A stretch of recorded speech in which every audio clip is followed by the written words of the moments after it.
नमस्ते, स्वागत है सभी दर्शकों का मेरे चैनल पर। मेरा नाम ज्योति है और इस वीडियो में हम जानेंगे कि how to insulin work in our body और न्यूट्रिशियस फूड्स में कौन से न्यूट्रिशंस होते हैं और how to work our body part in particular time. हमारा जो शरीर है वो जन्म से लेकर बिना थके काम करता रहता है। उसके जो शरीर के अंग है उनका काम करने का एक समय होता है जिस समय वो ज़्यादा एक्टिव होते हैं। तो वो समय कौन सा होता है हमें जानना बहुत ही ज़रूरी है। जैसे कि आप अभी इस पिक्चर में देख सकते हैं कि हमारे रात से हम अगर काउंट करें तो रात के 12 बजे से लेके 2 बजे तक हमारा लीवर जो होता है वो बहुत ही ज़्यादा एक्टिव होता है, जिसमें कि हमारी पचन क्रिया जो होती है वो बहुत तेज़ी से होती रहती है। उसके बाद 2 बजे से 5 बजे तक हमारे फेफड़े जो है वो बहुत ज़्यादा कार्यरत होते हैं। इसी वजह से हमें बहुत ही गहरी नींद आती है 2 बजे से 5 बजे तक। और सवेरे 5 बजे से 7 बजे तक हमारी जो बड़ी आंतें होती है वो कार्य करती रहती है। इसीलिए हमें हमारा पेट जो है वो सवेरे ही अच्छी तरह से साफ कर लेना चाहिए। कोई भी समस्या नहीं होनी चाहिए पेट साफ होने की में, बद्धकोष्ठता जैसी, तो उन्हें हमें तुरंत दूर करना होगा। हमारा शरीर जो है वो बहुत ही साइंटिफिकली वर्क करता रहता है। उसके बॉडी पार्ट जैसे कि सवेरे अभी 7 से 10 बजे तक हमारी पेट की क्रियाएं जो होती है वो एक्टिव होती है। बहुत अनेकों स्राव उसमें से बहते रहते हैं, तो हमें खाना खा लेना चाहिए। हमें भूख लगती है उस समय से। और रात के और दोपहर को 10 बजे से 12 बजे तक हमारा स्वादुपिंड वर्क करता है और 12 बजे से 1 बजे के बीच में हमारा हार्ट जो है वो वर्क करता रहता है। इसीलिए हमें लोगों से घुलने मिलने और मीटिंग्स अरेंज करने और लोगों से बात करने की मन होती है, तो 12 से 1 बजे तक का उसका टाइम होता है। और दोपहर से 1 बजे से लेके 3 बजे तक छोटी आंतें काम करती रहती है। जो भी खाना खाते हैं वो खाना पेट में जाकर उससे ग्लूकोज बनता है और हमारी जो पैनक्रिया होती है वो ग्लूकोज को इंसुलिन लीवर्स में और अलग अलग बॉडी पार्ट्स में जमा कराती रहती है, हमें ऊर्जा देती रहती है। हमारा पैनक्रिया जो है वो बड़ी और छोटी आंत में होता है। हमारा खाने में जो ग्लूकोज बनता है वो तो एक विशिष्ट मात्रा में हमारे बॉडी पार्ट्स में जमा होता है, लेकिन उसके बाद जो ग्लूकोज बनता है वो ग्लूकोजन में निर्माण होते जाता है। हमारा ब्रेन जो होता है वो सीधा खून में से ऊर्जा लेता है। बाकी पार्ट जो होते हैं वो अन्य कोशिकाओं से ऊर्जा लेते रहते हैं। इसलिए ब्रेन को अगर खून में से ही ऊर्जा मिलती है, ऊर्जा ना मिले तो हमें थका थका महसूस होता है और हमारी प्रकृति उस टाइम हमें खराब हो रही है ऐसा लगता है। इंसुलिन हमारे खाने से निर्माण होता रहता है और ऐसे भी निर्माण होता है। जब भी हम खाना खाते हैं तो 45 मिनट में एक इंसुलिन बनता है और दूसरा इंसुलिन उसके बाद अगर हम कुछ भी खाना खाएं तो हमारे इंसुलिन शरीर में इंसुलिन की निर्मित होती है। इंसुलिन अगर ज़्यादा मात्रा में निर्माण हो जाए तो हमारे शरीर में ग्लूकोजन ज़्यादा मात्रा में सीक्रेट हो जाएगा और उसका निर्माण फैट में हो जाएगा, जो हमारे बॉडी पार्ट में बहुत सी अलग अलग अंगों में जमा हो जाता है। हमारे जो बॉडी पार्ट्स है, लीवर्स, मसल्स, उनमें एक ठराविक मात्रा में ग्लूकोजन जो होता है वो मर्यादित मात्रा में समाविष्ट करने की क्षमता होती है। ज़्यादा का ग्लूकोजन जो होता है फैट में रूपांतरित हो जाता है। अब हम देखते हैं पदार्थों में कौन से न्यूट्रिशंस होते हैं। जैसे कि मछली बहुत ही सेहत के लिए फायदेमंद होती है। मछली में बहुत अच्छी मात्रा में कैल्शियम होता है। बैड कोलेस्ट्रॉल को नियंत्रण करने में और वजन नियंत्रण करने में सहायक होता है कैल्शियम। मच्छी में वजह से हमारी हड्डियों में मजबूती आती है, तो इसीलिए मच्छियों में बहुत अच्छी मात्रा में कैल्शियम होने से मच्छियों का समावेश हमारे आहार में ज़रूर करना चाहिए। तो और चिकन में भी बहुत अच्छी मात्रा में आयरन होता है। आयरन जो होता है वो हमारे ऑक्सीजन और कार्बन डाइऑक्साइड की क्रियाओं को नियंत्रित करता है, उनका वहन करता है शरीर में। इसीलिए चिकन का भी बहुत ही महत्व है। अंडे जो होते हैं उनमें बहुत अच्छी मात्रा में जिंक होता है, जो हमारे ब्लड शुगर को नियंत्रित करता है, हमारे बुढ़ापे की गति को मंद करने में सहायक होता है। आम्लीय और अल्कीय पदार्थों में संतुलन निर्माण करता है जिंक, इसलिए बहुत अच्छी मात्रा में अंडों में जिंक होता है, तो अंडों का भी समावेश जरूर करना चाहिए हमारे आहार में। हरी पत्तेदार सब्जियों में बहुत अच्छी मात्रा में पोटेशियम होता है। पोटेशियम शरीर में द्रवीय पदार्थों को नियंत्रित करता है और शरीर की शुगर की मात्रा को भी नियंत्रित करता है। हमारे आंतों के कार्यों के सुधार के लिए बहुत ही ज़रूरी होता है पोटेशियम, तो इसीलिए हरी पत्तेदार सब्जियों का समावेश हमारे दैनंदिन आहार में होना बहुत ही ज़्यादा ज़रूरी है, जिससे कि हमारा स्वास्थ्य ठीक रहता है।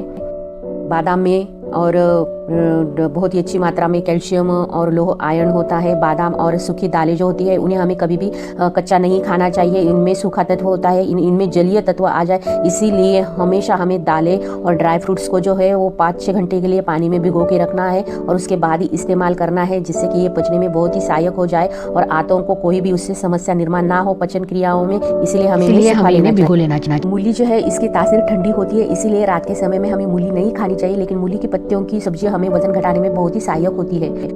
अंगूर जो होते हैं उनमें भी बहुत अच्छी मात्रा में पोटेशियम होता है, जो हमारे शरीर के रक्त की शुगर को नियंत्रित करने में सहायक होता है और जो आंतों की क्रिया में सुधार लाता है पोटेशियम। इसीलिए अंगूर भी खाना बहुत ही ज़रूरी होता है सेहत के लिए।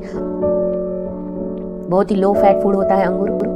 उसी तरह अलसी भी हमें वज़न घटाने में सहायक होती है। अलसी को भूनकर खाने के बाद खाए तो इससे भी वज़न नियंत्रित करने में हमें सहायता होती है। बहुत ही गुणकारी फल है नाशपाती, जिसे पेर कहा जाता है। इसमें बहुत ही अच्छी मात्रा में मैग्नीशियम होता है। मैग्नीशियम जो होता है वो हमारे आंतों के कार्य की सुधार के लिए बहुत ही ज़रूरी होता है।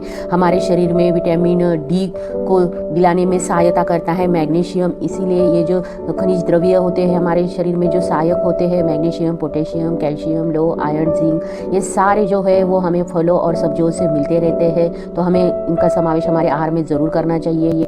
बादाम या अन्य ड्राई फ्रूट्स का भी हमारे दैनंदिन जीवन में रोज़ खाने में समावेश होना चाहिए। सवेरे सवेरे खाली पेट हमें रात में बादाम भिगो के रखने चाहिए, 2-3 अखरोट, बादाम, मनका, और इनको सवेरे ज़रूर खाना चाहिए। सवेरे उठते ही इस तरह से भिगे हुए ड्राई फ्रूट्स खाने में शरीर में बहुत ही फायदेमंद साबित होता है।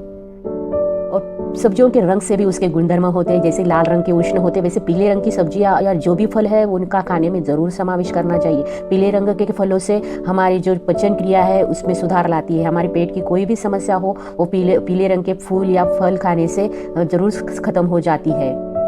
हरा धनिया है, वो लेडीज़ में थायराइड की समस्या होती है उसके लिए बहुत ही गुणकारी है। और जिनमें वात ज़्यादा बढ़ जाता है उनमें जो ड्रमस्टिक होती है उनकी पत्तियों की सब्जी ज़रूर खानी चाहिए। ये सब्जी थोड़ा सा जीरा और थोड़ा सा नमक और पानी डाल के बनानी चाहिए, और ऐसी सब्जी वात वाले लोगों के लिए बहुत ही गुणकारी। तेजपान जो है, तेज पत्र, वो भी वातनाशक होता है। इन्हें सब्जियां बनाते वक्त ज़रूर डालना चाहिए सब्जियों में। दूध में भी बहुत अच्छी मात्रा में कैल्शियम होता है, जो हमारी नींद की समस्या को दूर करने में सहायक होता है दूध।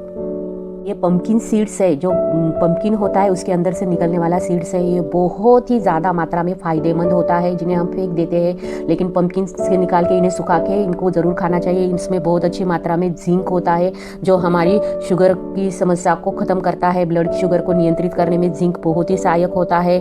और हमारे एसिडिक पदार्थ हम जो भी खाते हैं उससे जो दुष्परिणाम होता है उनको मिटाने में जो सीड्स होते हैं, पंपकिन सीड्स या वाटरमेलन सीड्स और सनफ्लावर सीड्स, इनको ज़रूर खाना चाहिए।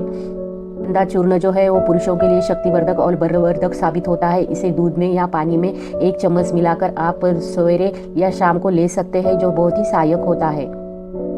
अजवाइन में बहुत ही अच्छी मात्रा में iron, calcium, potassium, phosphorus, magnesium और फाइबर होता है। हमारे पेट फूलना, गैसेस होने की समस्या, कब्ज जैसी समस्या को दूर करता है। डाइजेशन में अगर प्रॉब्लम हो तो हमारी डाइजेशन सिस्टम को ठीक करता है। अजवाइन हमारे मेटाबॉलिज्म में सुधार लाता है, स्ट्रेस कम करने में सहायक होता है।